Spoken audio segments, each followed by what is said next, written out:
ndax na nekk benn ouf de soulagement ci li nga xam ne mooy suñu panier ménagère yi. mu nekk loo xamante ni amaana lu am solo lay doon ndax tamit déjà gis nañu le premier ministre bi mu demee ci conférence politique bi nga xam ne doon na ko amal mu borosaale ci ñëwaat ci wax ni ay décision daañu ko jël kon décision yooyu na xam na ni fii ak 11h dinañ ci wax ngir mën a xamal askan wi nan ak naka la ñuy daal di def ngir mën a dem ci li nga xamante ni moom mooy soxal wàññi dund gi dem ci li nga xamante ni nu ñuy facilité wàllum peut-être logement beeg yu demee noonu kon mu nekk ñaari yoo xamante ni ñaari point yu am solo la te yaakaar naa jamono ji ñu toll ku ne xam na ni nag wàññi dund gi nekk na loo xamante ni askan wi bari na ci loo xam ñoo xam ni bu fekkee gouvernement bi def nañu loolu amaana li ci des mën nañ leen ko muñal mën nañ leen a xaar kat xam ni dañ fi soog a toog xam ni 2 ou 3 mois lañ fi daal di def mënoo ñëw lépp li nga xam ni yàqoon nañ ko ci 12 ans yi nga xam ne moom nañu daal di génn nga mën koo régler daar même bu fekkee peut-être comme ñenn ñi niñ koy waxee ñi ni ñoom ñoo ko waxoon il va falloir kon ñu sóobu il va falloir ñu def ko ñoom ñi nga xam ne sax ñoo ngi attaqué xam nañ ni c'est quasi impossible nga ñëw rek bëgg dindi li nga xam wala bëgg a changer yu bari yi nga xamante ni yàqute bari na fi te il va falloir ay at yoo xamante ni di nga leen ko permettre au moins boo doon 1 an sax nga xam ba xam ñu nga ca yoon wala déet waaye li soxal wàññi dund gi moom ñoom déjà priorité lañ ko def te xam nañ ni également priorité la xam nañ ni lu ëpp ci Sénégalais yi leen gën a sonal loolu kese loolu ci la bokk te bu ñu fexewoon de telle sorte que ñu am wàññite goo xamante ne dina ci am bu ci amee en tout cas ñoom dinañu mën a gérer li ci des mooy li ma doon wax sànq d'ailleurs gis nañu jafe-jafe yi nga xam ni en tout cas yenn ci ay commerçants am nañ ko mooy ci dilemme bi ñu nekk am tiit doon jënd marchandise et tout ñu wàññi li nga xamante ne mooy dundi kon te yaakaar naa gouvernement bi conscient nañ ci loolu quand même tabaski bi jub si dañu xam ne am na ñoo xam ni teel nañoo jënd seen ay marchandises téye ko nag bu fekkee dañu wàññi en tout cas jafe-jafe mën na am seen diggante kon gouvernement bi man jàpp naa ne balaa ñoo def dara comme waxtaan bi nga xam ne jotoon nañ ko am daañu amal yeneen waxtaan d'ailleurs gis nañu commission bi ci ñi nga xam ni en tout cas ñoom ñooy waa Unacois Yeesal gis nañ seen njiit li di dalal xelu ñi nga xamante ni moom ñooy commerçant yi ndax xam na ni jamono ji am na ñoo xamante ni loolu moom mooy seen souci kon moom dalal na seen xel ba ñu mën ko jënd ba lépp li nga xam ne ñu ngi koy def moo xam wàññi dund ak yu demee noonu forcément dañuy bàyyi ba après tabaski forcément dañu bàyyi ba yi nga xamante ni en tout cas jot na ñëw ba pare te prix yi bokkul kon yaakaar naa suivi aussi il va falloir mu am ci mu nekkoon échec gu ñi nga xamante ni ñoom ñoo fi jóge woon buñ ko waxee mooy topp li nga xamante ni moom mooy njëg yi buñ ñëwee wàññi nañ temps lii ak lii wàññi nañ ko lii lañ ci wàññi nañu fexe de telle sorte que ñëpp mën koo respecter loolu ab taxawaay lay am ab taxawaay lay laaj te yaakaar naa suivi boobu noonu daañu ko def ba spéculation du am daañu ko def ba ñaari boutique bu fekkee dañu jàkkaarloo wala ñu taxaloo forcément ñoom ñooy bokk même njëg boo xam ne dañ ko jaay te problème du ci am te loolu nag Sénégal mu nekk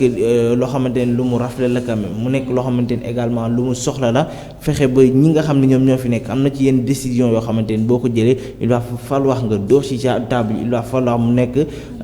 décision yoo xamante ni strict lay doon ab taxawaay boo xam ne bu dëgër lay doon ngir ñëpp mën ko daal di respecter ku na xam na ni Sénégalais li mu gën a bëgg moom yokk ci la bokk mais wàññi dafay mel ni ay jafe-jafe la koy indi ndax tout le temps toujours yi nga xam ne dañ koy wàññi forcément dina am ñoo xam dañuy génn ni loolu arrangé wuñu dañuy génn ni lii baaxul ci ñun kon problème problème wàññi dañ koo am te yaakaar naa nag gouvernement bi dinañ ko bàyyi xel que ni Sénégalais yi toujours boo waxee waxu wàññi dina am ñoo xam te daañu génne feneen peut-être pour mën a attaquer ni arrangé wu leen et tout kon nañu am taxawaay bu dëgër ba fexe de telle sorte que bu ñu demee ba ci wàññi ku ci nekk di nga ci yëg sa bopp waaye tamit ñi nga xam ni ñoom ñooy commerçant yi gis ci seen bopp ñi nga xam ni ñooy askanu Sénégal ñoom it mën cee gis seen bopp bu baax a baax ba camp yi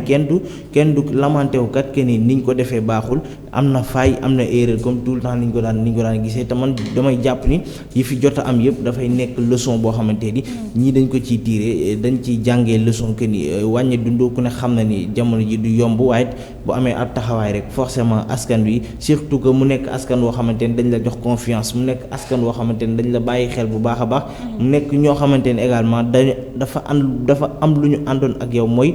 jamono ji nga xamante ni ñu ngi xeex ngir Sénégal mën a daal di changer bari na ci ñoom ñoo xamante ni dañu amoon taxawaay boobu doon fexe yow ba nga ñëw kon yaakaar naa nga waxtaan ak ñoom yaakaar naa nga concerté wu ak ñoom dina nekk loo xamante ni du difficile ndax daañu comprendre que ni kat dafa am loo xamante ni dañ ñu ko waxoon mooy fexe boo ñëwee teg réew mi ci yoon te loolu nga bëgg dinañ la ci mën a jàppale bu baax a baax ñoom tamit nañu bàyyi xel loolu bu baax ndax ñoom ñoo àndoon ak gouvernement bi ñi fi nekk doon xeex kon bu fekkee dañu taxaw ngir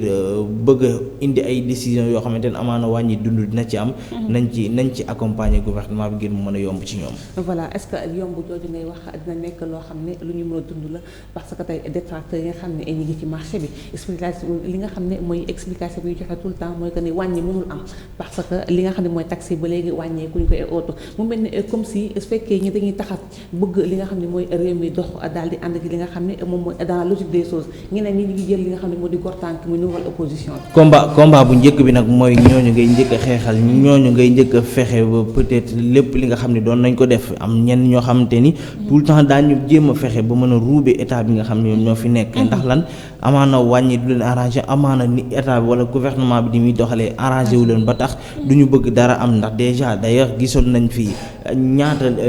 jour la ñuy gis ñu ni wàññi nañ soble wala ñu ni soble peut-être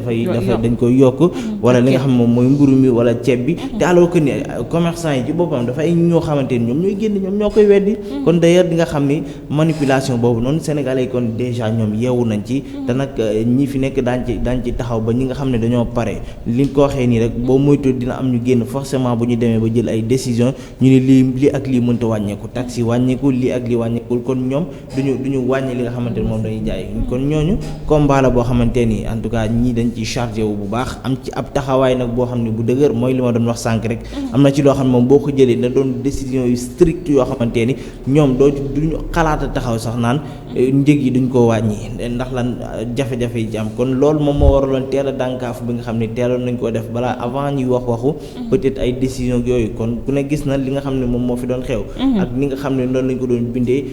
te booñ ko defee ba pare sénégalais yi wala ñi nga xam ne ñoom ñoo nekk ci wàllu woowu xam ko maîtriser ko ñoom ñooy digg weddi kon loolu man xam naa ni problème du ca bari ndax tamit bu fekkee commerçant bi nga xamante ni moom mooy taxaw di ko weddi kon kooku bëgg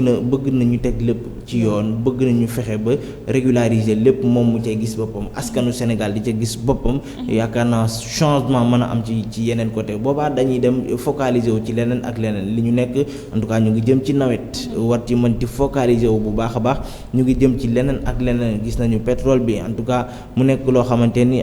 li ñuy ñaax sénégalais yi rek nañu fexe ba lépp ñu mën kaa teg ci yoon kon bu ñu waxee pétrole ñu wax secteur primaire bi nga xam moom moo fi nekk kon loolu yëpp dafay bokk ci li nga xamante ni tout forcément bu fekkee respecté nañ ko surtout secteur primaire bi wàññi dund gi moom dootul am li nga xamante ni moom mooy jafe-jafe tant que respecté wuñ ko tant que amuñu taxawaay ci li nga xamante ni moom mooy boobu les secteurs là problème mu consommation moom dañ ci am problème peut-être li ñuy wax toujours souveraineté alimentaire mën nañ koy dégg mais mu jamais duñu mës a jot li nga xam ne souveraineté alimentaire. voilà macha allah mu nekk ay jàngat bu am solo tey grand pape donte ñu ngi xaar li nga xam ne moom moo di décision yi mais aussi est-ce que tamit ñu def ci benn suite bu favorable nga xam day am suivi mu bañ a nekk comme li nga xam ne moo fi jóge woon